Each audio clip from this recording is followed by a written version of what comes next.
নমস্কার বন্ধুরা, আমার জব ভার্স আপডেট চ্যানেলে আপনাদের সবাইকে স্বাগতম।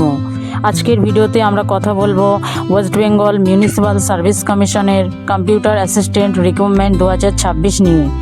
এই ভিডিওতে আমি আপনাদের বলবো মোট কতটি ভ্যাকান্সি আছে, যোগ্যতা কি লাগবে, বয়স সীমা কত, স্যালারি কত এবং কিভাবে আবেদন করবেন। তাই ভিডিওটি শেষ পর্যন্ত দেখবেন। Vacancy details. বন্ধুরা, এই নিয়োগটি করছে WBMSC অর্থাৎ West Bengal municipal service commission. এখানে কম্পিউটার অ্যাসিস্ট্যান্ট পদের জন্য মোট 13টি ভ্যাকান্সি বের হয়েছে। এই ভ্যাকান্সিগুলি বিভিন্ন ডেভেলপমেন্ট অথরিটির জন্য দেওয়া হয়েছে, যেমন Sriniketan Santiniketan development authority, Gangasagar Bakkhali development authority ইত্যাদি। Eligibility criteria. এখন কথা বলি যোগ্যতা সম্পর্কে।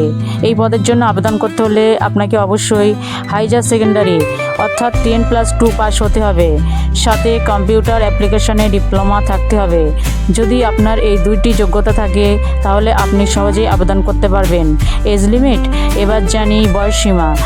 এই চাকরির জন্য সর্বোচ্চ বয়স 40 বছর, তবে রিজার্ভ ক্যাটাগরির জন্য বয়সে ছাড় আছে।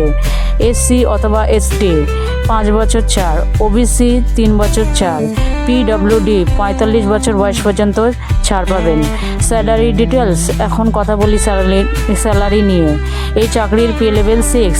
এখানে মাসিক বেতন প্রায় 22,700 টাকা থেকে 58,500 টাকা পর্যন্ত হতে পারে। এছাড়াও সরকারি নিয়ম অনুযায়ী অন্যান্য ভাতা পাবেন। Application fee.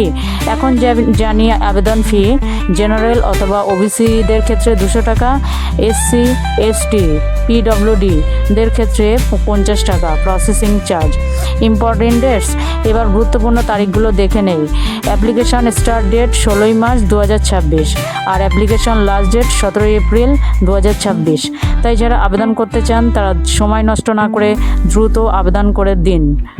Selection process. এই চাকরির জন্য সিলেকশন হবে 2 ধাপে, রিটেন এক্সামিনেশন আর পার্সোনালিটি টেস্ট। লিখিত পরীক্ষার সিলেবাস পরে অফিসিয়াল নোটিফিকেশনে দেওয়া হবে। তো বন্ধুরা, যদি ভিডিওটি ভালো লাগে তাহলে অবশ্যই ভিডিওটি লাইক, শেয়ার এবং চ্যানেল সাবস্ক্রাইব করবেন। আর যদি এই চাকরির সম্পর্কে কোনো প্রশ্ন থাকে তাহলে কমেন্টে জানাতে পারেন। পরবর্তী ভিডিওতে আবার নতুন কোনো জব আপডেট নিয়ে দেখা হবে। ধন্যবাদ।